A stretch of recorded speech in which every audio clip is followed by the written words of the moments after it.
Guys, it's good to see you together again, Kerry, alive. Which is always nice. I always find it nice when people work together more than once because it makes you feel, from an audience perspective, that the affection was genuine that you were watching. Was it that kind of mood on set? Yeah, well, I mean, it was, yes, it was. Yeah, it was great to use people I've worked with before because I know what they can do. It makes my job easy as a writer-director because I know I'm writing for. I cast them before I'd finished the script. I think Kerry was the first I'd cast from the initial idea. And I said, I've got an idea for a thing, you're my dead wife. And she went, I'm in. Yeah, count me in. I wasn't sure. I was like, when you say dead, am I a corpse?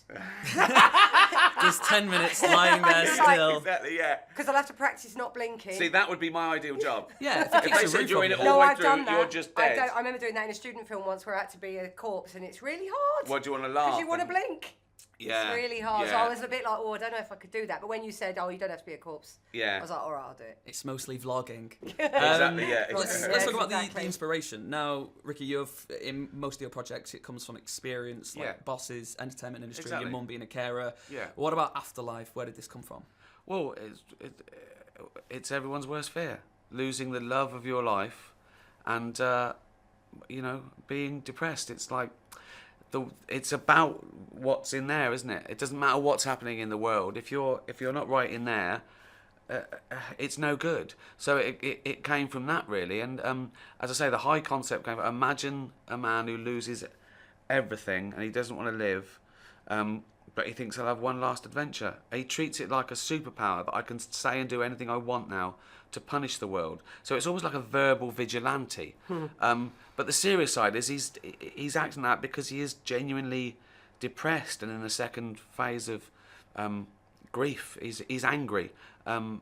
So we've all experienced that. We've all experienced all the themes in this, or been touched by them in some way. A loved one dying, feeling down. There is some really intense themes in there, from depression and anger and mortality and loneliness. So was it difficult to strike a balance both on the page and on set between the humour and the light-hearted? No, but you have to do it really carefully because you've got to expect the audience to go from crying to laughing and back again, right? So you've just got to do it well, and you do that by being honest. The more honest you are, the audience will appreciate it more. The more you go, they might not like that, I better water it down a bit, the less they'll like it. Or the same it'll be, the more anodyne. We've got thousands of them. So that's why I want to deal with taboo subjects. It takes the audience to a place they haven't been before, at least on telly or in a sitcom or whatever. And I just don't think any harm can come from discussing taboo subjects. So I embrace them. I do it, in my stand-up I do it comedically and frivolously and, sometimes. But in this I do it, more seriously and more respectfully. And it's like real life. My funniest anecdotes, stand-up, are about my mum and dad's funeral. Because that's how we get through. Humour's there to get us through bad stuff.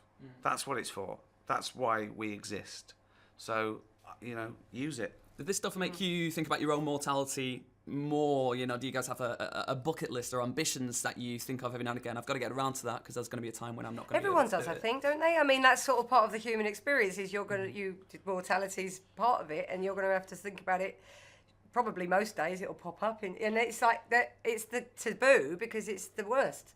Yeah. And then, but it's a kind of big denial that we all are going to live forever. And it's not but nice we all to think know about. We're not. Exactly. Yeah. And we all know. And when you're in a marriage and a companionship, you have those like, I hope that I don't go first. It's the horrible truth. Yeah, well, that's the, again.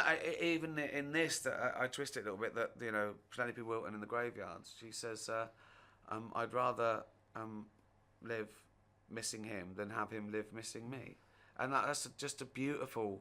That's real love, isn't it? That you want them to go first, so they're not in pain. So it's a little twist, and I think. And that's what Lisa's trying to do through the videos. Yeah. Is trying to somehow normalise it, and go, right, this is how the dishwasher works, and just keep it together, because she's in desperate pain and extremely sad and worried about Tony when she's gone. And she's trying to give him a guide. And that's so human, because she's alive at the moment and she loves him now, so she worries about him after. Because she knows he'll fall apart. Yeah, that's the real thing. There's a lot of anger. There's a lot of anger in this shown as well, which we haven't seen necessarily in other shows and films you've been involved in before. Was it difficult on set to be so mean at times? I mean, Tony Way, bless him, takes an absolute beating throughout the series. There's already a famous meme with the small ginger boy. Were you trying to lighten the mood as soon as the cameras stopped rolling? Like, I don't mean it. I'm so sorry. I accidentally insult Tony every day, don't I? Yeah. And I have to tell him, I said, "Oh, sorry, I was practicing." Yeah. Like, he takes it. That's what you do with mates.